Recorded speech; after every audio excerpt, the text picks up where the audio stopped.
I think St. Louis is at an intersection. It's an intersection of many different things.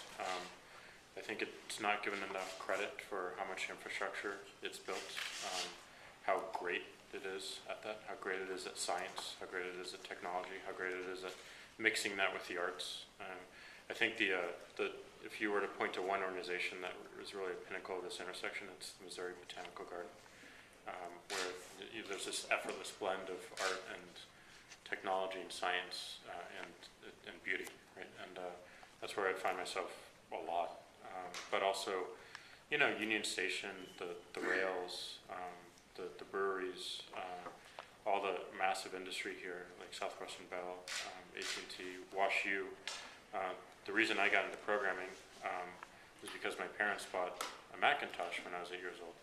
And the only reason I really learned how to do anything with it was because of the access to the internet that WashU provided through BBSs, right?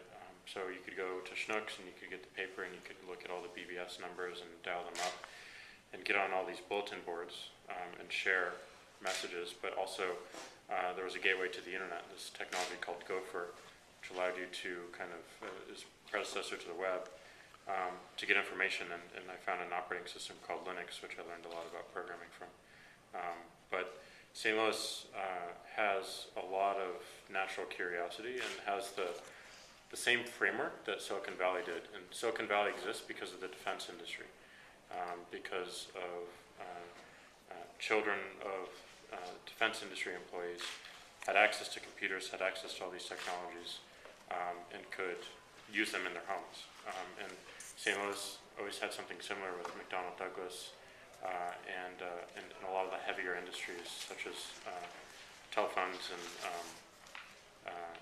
just a smattering of energy and whatnot. And we had a very, very large and rich hacker culture here, in the best sense of the word, right?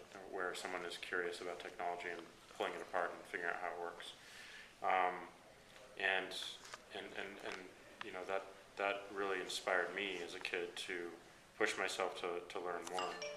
And I think it's still here. We had a lot of the hacker culture here. We had a really big punk culture here, music, which is also doesn't get enough credit for what it's done for open source. Open source, you get some source code for a program and you learn how to program from that.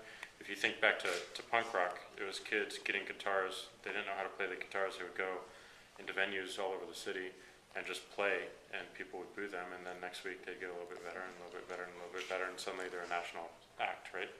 And that's exactly how you learn.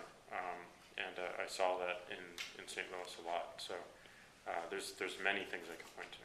Well, one of the